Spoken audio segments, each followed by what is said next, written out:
Good morning, guys, and what's up? So, in this episode, we'll be discussing an important topic related to Beirut ammonium nitrate explosion, which is at Lebanon. So, this podcast we aims to provide a clear understanding of the issues, what is the causes, and what is the impact in the chemical industry. So, we all here are from an NFC student. So, my name is Rafael. My name is Daniel. My name is Nitya. I'm Wilson. I'm Nabila. I'm Aina. So, all of us are gonna explore relevant examples and also we discuss the possible solutions to address the problem. So, I will start first. Lebanon, Beirut ammonium nitrate explosion occurred on 9 August 2020 at the port of Beirut, Lebanon. It is considered one of the largest non-nuclear explosions in history. So approximately 3,000 tons of ammonium nitrate was stored in a warehouse at the port of several years before the explosion occurred. Basically, to simplify the story, there is a fire happening there, and then the process is not is sealed, right? It's not for so many workers to go in there, right? At how to say gudang? Warehouse. Okay, warehouse number 12. After the fire is ignited, the smoke is so thick that it's combined the color of orange and gray. So both of the colors of smoke is coming outside along with the fire. The story is that it caused a big explosion and it caused a lot of death and a lot of buildings is being destroyed within the radius of 10 kilometers. Okay, so we already have the cases. Now we go to the type of occupational hazard involved. So this incident involved a chemical hazard, ammonium nitrate commonly used in fertilizers, mining explosive, and industries blasting agents. Although it is normally stable, but it becomes extremely dangerous if they are not properly being managed or stored or exposed to heat, which like example, fire or contamination. Workers at the port during that time will be exposed to the toxic gases and also explosion, pressure wave, and chemical contamination. Okay, now we'll proceed with other cases. I will pass this topic to Tia, which is the cause of the hazard. Thank you, ma'am. Yeah, cool. So for the Beirut explosion accident, there are several causes that I've researched and analyzed. First is the storage. Since that Rafael told that warehouse 12 has caused the explosion. This is due to the storage area is not fully ventilated and it's an old warehouse. So when it comes to an old warehouse and it's not upgraded, there's no installation of ventilation, it may cause explosion as well. Second one is storing the chemicals with other types of chemicals. Usually when chemicals, they are very sensitive with certain things, such as they are sensitive to heat, sensitive to sunlight, so this may cause certain reaction. So when you actually store one chemical, let's say chemical A and chemical B, which is, let's say chemical A is sensitive to heat, chemical B is sensitive to other stuff. Once they are stored in the same place, it may cause explosion or fire, etc. Second one is this actually happens because of the workers did welding at that area, circulated area. That's where the fire actually triggered due to the ignition spark of the welding. That's where the fire actually triggered. And then last but not least is so far I've actually researched, the government actually did several warnings due to the management negligence. They have even warned to actually seal the warehouse, to upgrade the warehouse, like change it to a new location or actually do few renovation, install the ventilation, but yet the management didn't do any action, didn't take any action, didn't do upgrade and all. So that's are the few causes that actually occurred this explosion. So if they actually took the initiative to do the stuff to upgrade the warehouse, I think so the explosion wouldn't occur. So that's from my point of view and the research that I've analyzed. Well, nice point from Tia. Yeah. Well, if government did not do anything or do the action, the impact will be worse. So now I'm gonna pass the topic to Wilson about impact on workers or the public. So Yes, thank you, Rafael. Yeah. So here we'll give a few points on the impact of the explosion towards the human and also public and also to the environment. So first of all, let's start with the humans. So on site, let's talk about the deaths that the explosion caused. So over here in my research, there have been more than 280 people were killed by explosions. And things explode, right? So it can cause a radius and also the shockwave it causes. That thing causes around 7,000 people injury, and also more than 300,000 people become homeless because the explosion and the shockwave destroy their home. So and also the PTSD causing among the survivors that survived from the shockwave, and then the damage towards the damage caused by the explosions is an estimate of 15 billion losses, including the damage to the homes, business, and also the public buildings. And also, the explosion happened at the port, which is one of the main income sources of the country. So when the Lebanon's main port is destroyed, they also completely destroy their trading and also supply chains.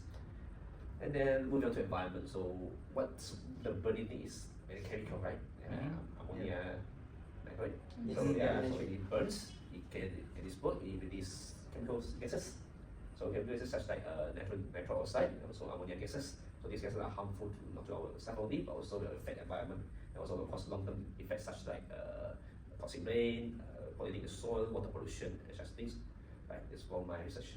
Oh, so that's what we call chemical reaction. Right? Yeah, okay.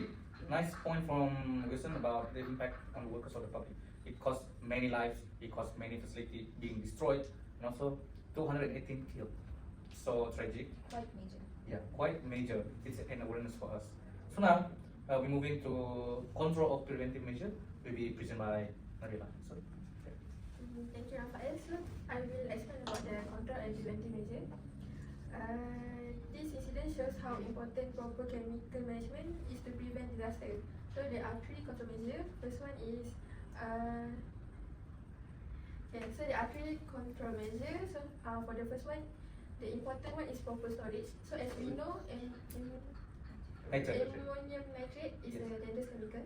So should be the hazardous chemical such as ammonium nitrate must be stored in a dry and well ventilated warehouse.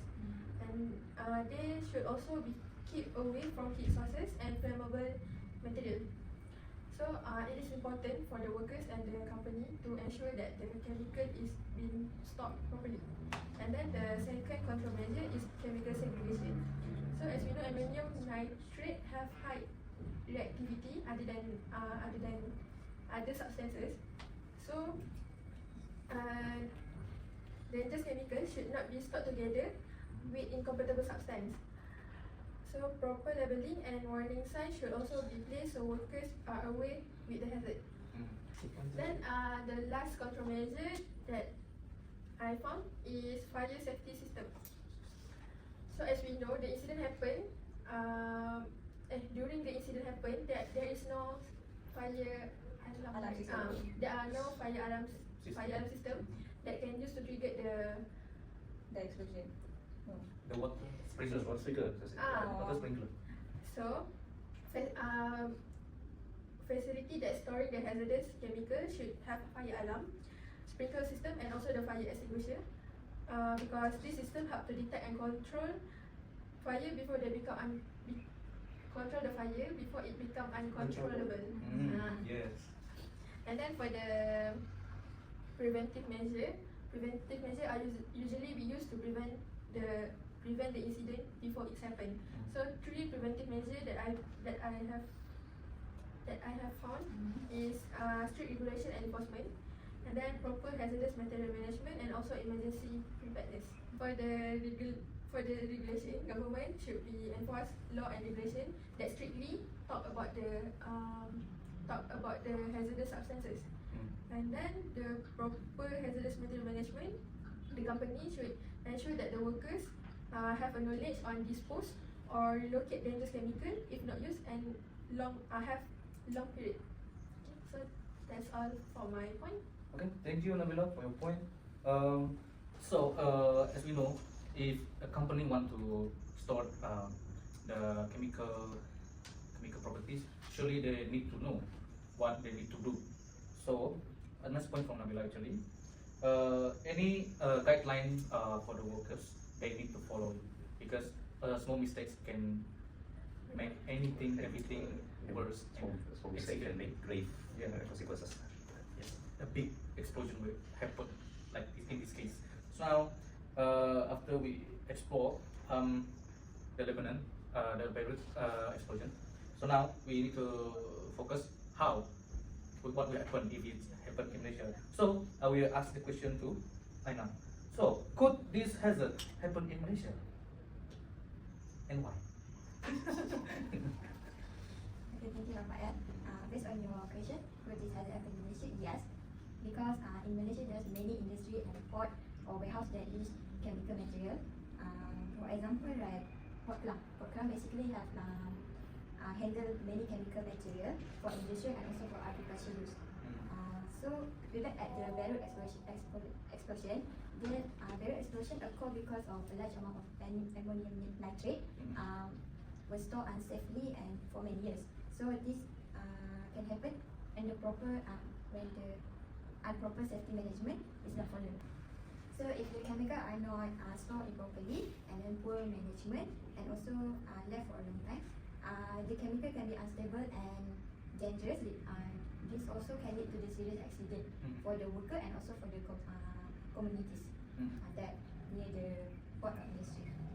Also, additionally, some industry areas are located near to the residential area. For example, like in Pasir Gudang. So in Pasir Gudang also have can experience chemical pollution that affect school and also residential area like Pasir Gudang. For example, the Kim incident. Oh, I don't think Pintu incident quite close. I think more close is like the firework. I think they were more close. Oh yeah, so fireworks. It's not like spillage. That's why that one also cause affected to the schools. yeah, but it's a completely different story. And then for the fireworks also. Firework is the closer because that one is because of the check. That's more close. However, Malaysia has safety authorities like Department of Occupational Safety and Health, so they will be regulate the handling and storage hazardous chemical. So from that regulation, the risk can be reduced if the safety regulation and then proper storage and handling of chemical hazardous and also regular inspection are strictly followed by all the industry that handle chemical material. So basically, it also can happen in Malaysia if safety regulation is followed. Okay. Thank Thank you. you, Aina. What? Is there anything? No? Okay. Yeah. Okay. Nice explanation from Aina. So, anywhere, any place, if we not follow the rules, anything will be not in order. Yes. That's my quote for today. So, after listening to everybody their own explanation, now our final before we closing, what lesson that we learn or preventive measures can be applied locally? I mean locally in Malaysia. So now I will ask this question towards Daniel. Right, Thank so, Let's go, gentlemen. right, thank you, Rafael. So basically for my part, I just only got 3 of it. So which is the first one, we're talking about the chemical storage and rules. Second one is strike dangerous materials, and for the last one is about the public awareness. And basically for the first one, we talk about the strict chemical storage rules. So basically in Malaysia, of course, we have our own regulation, our own law of firm that they regulate something about chemical storage, chemical management, and how you manage your chemical to avoid what? To avoid pollution. Yeah. Like the same thing like we talk about the Sungai Kim Kim. Yeah. For Sungai Kim Kim River, yeah. That one also about they never follow the regulation. And then for the second one is around about the regular inspection. So basically in Beirut cases, what happened there? Because of a big amount, huge amount of ammonium nitrate. 3,000 tons. You can imagine 3,000 tons. 3,000 in there in a very what we say old warehouse. Very old warehouse. And no one will expecting that warehouse got a very dangerous materials, which is the ammonium nitrate. So the regular inspection is very crucial. It's very crucial. So that for any maintenance for every warehouse, they will be more aware towards the material that got inside. So basically for the Beirut cases, what caused the explosion, which is they got the activities for welding. They do some maintenance for welding on the warehouse door, and then since they never know what's the material inside, so they cause the spark, they cause the explosion. So that's why every workers, every inspectors, every those who handle the warehouse need to know what is actually inside the warehouse. So that's the important part. So next, we go to the second point, which is track dangerous material. So keep a precise inventory of all hazardous material. So it's basically inside the warehouse, they need to a precise inventory, like they separate which part they need to put the dangerous goods, which part they can put less dangerous goods. So by then they can reduce and minimize the risk of the explosion or any spillage and everything. And then every maintenance workers or every storage, the supervisor also need to acknowledge for those who are going to do maintenance inside, so that everyone know what's actually the material, which is this one a good one, the dangerous good or non-dangerous goods. So and then the last one is public awareness. So public awareness, inform communities, new posts about the chemical risk. So maybe you can do some poster about the we need to spread awareness about the chemical management one. And then this public awareness also need a very very important role also, since in these cases also we also have the what they say, some moral issue, which is if you know about the cases, which is the government, and which is about the police one, Alright. the police, There's no police. We get talk about it. Yeah. the police, they never tell the exact information what is actually burned inside the warehouse. That's why the firefighters, they never know what's actually happened, what things that burn inside the warehouse. So since they never know, they don't know How to put out the fire. how to put out the fire, how to manage it until it caused a big explosion, until it's causing a 10 radius damage. 10 kilometers. 10 kilometers radius. Yeah. Yes, thank you very much. 10 radius. After near the resident area. Then the last one, conduct a regular emergency response drill for the better preparedness. So maybe the port management, maybe the port authorities can do some training for those supervisors or those workers that working in the warehouse to learn about how to manage their goods inside. I think that's all. Okay. Thank you, Daniel, for your explanation. So it is very important for the port authorities to train their workers, because they know what are they dealing with. They know that they are handling the environment, so they must know what the dangers that being offered on their duties. So thank you for our guest for today, for the explanation. It's so nice to meet with you guys. Sure. So see you in the next episode, and remember, anywhere, any places, safety and health is your priority. So goodbye. Bye. Bye bye. See you in the next episode.